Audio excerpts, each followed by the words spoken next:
Hi అండి. ఈరోజు నేను తయారు చేసేది అరటికాయ జీలకర్ర కారం వేసి నిమ్మకాయతో పిండిన కూర అండి.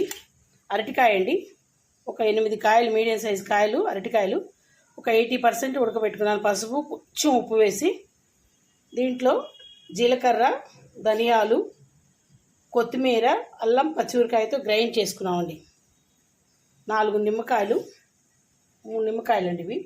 దీంట్లోకి పోపు దినుసులండి, పల్లీలు, శనగపప్పు, పచ్చిశనగపప్పు, మినప్పప్పు, ఆవాలు, జీలకర్ర, కొత్తిమీర, నూనె కొంచెం ఎక్కువ పడుతుందండి. రుచికి సరిపడా ఉప్పు, పసుపు, ఇంతేనండి. స్టవ్ వెలిగించుకొని గిన్నె పెట్టుకున్నాం. దీంట్లో నూనె వేసేసుకున్నాం. కూర అంతా ఉడికి ఉంది కాబట్టి ప్రాబ్లం లేదు, తొందరగానే అయిపోతుంది. ఇదిగోండి నూనె వేసాను. నూనెలో పోపు దినుసులు వేస్తున్నాను.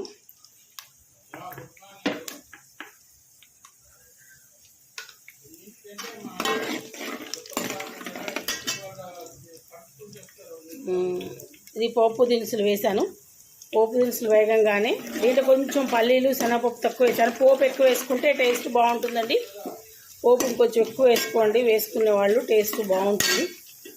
ఇట్లా పోపు వేసి ఆ జీలకర్ర కాలం అంతా పచ్చిది కదండి, దాంట్లో వేగాలి. ఆల్రెడీ మనకి అరటికాయ ఉడికి ఉంది కదా, ఇది వెరైటీ కూర అండి. ఇలా చేసుకుంటే కొంచెం చపాతీల్లో కూడా బాగుంటుంది. నిమ్మకాయ కూడా పిండుకోకపోయినా బాగుంటుందండి. జీలకర్ర కారం ఉంటుంది కదా, అది నిమ్మకాయ పిండుకోకపోయినా బాగుంటుంది. నేను నిమ్మకాయతో చూపిద్దామని అలా చూపించాను. ఇక పోపు ఎగుతోకొని ఇదిగోండి, ఇక వేగింది. కొంచెం ఇంగు వేసుకుందామండి, అది ఎక్కువ అక్కల నిమ్మకాయ పిండుతాం కాబట్టి, అల్లం పచ్చిమిరకాయ ఉంటుంది కాబట్టి వేసుకుందాం.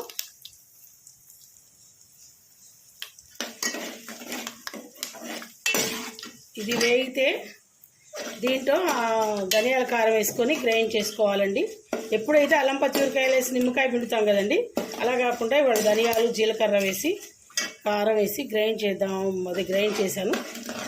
ఇంకా రఫ్గా కూడా గ్రైండ్ చేసుకున్నా బాగుంటుంది. ఇక పోపు వేగాలి. పోపు చిట్చిట్లాడితే అప్పుడు అది వేసుకొని కొంచెం వేయించుకోవాలండి.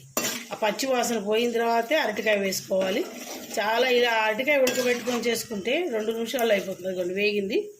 దీంట్లో ఇప్పుడు జీలకర్ర, ఇదిగోండి కొంచెం తక్కువ వేసుకున్నా మీకు తినగలిగిన కారం బట్టి వేసుకోండి, కూరలో బట్టి. అదైతే మటుకు ఎవరిష్టం వాళ్ళదండి. దీంట్లోనే పసుపు వేసుకుందాం.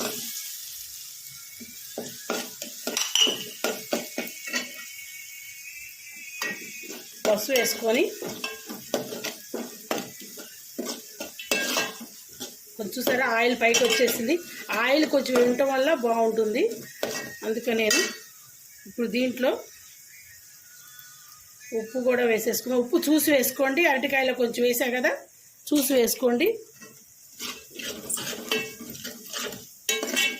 ఆ ఉప్పు వేసేవాడికి ఆయిల్ అంతా పైకి వచ్చి వాసన, జీలకర్ర ధనియాల వాసన కదండి, కమ్మగా వాసన వస్తుంది, చాలా బాగుంటుంది.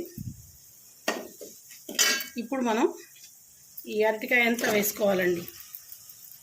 8 కాయలు, 8 కాయలకి ఇంత నేను వేసిన పదార్థాలు అయింది. దాన్ని మీకు వీలు బట్టి చూసుకొని వేసుకోవాలి.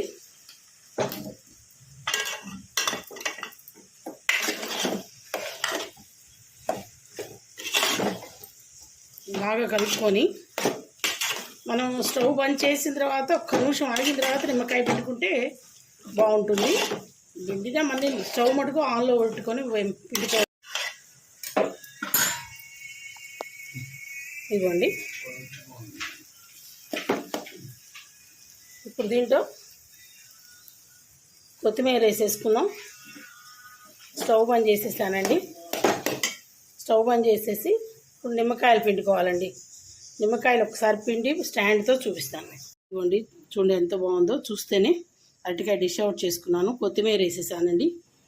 ఇలా ధనియాల కారం వేసుకుంటే ఇదో టేస్ట్గా ఉంటుంది. దీంట్లో 2 నిమ్మకాయలు పిండానండి, నేను అంతకన్నా పిండలేదు. 4 బద్దలు, ఒక కాయ అలానే ఉండిపోయింది నా దగ్గర, చూసుకొని పిండుకోవాలి. Please like, share, comment, subscribe to Bhargava Sharma బ్రాహ్మణ వంటలు. నమస్తే అండి.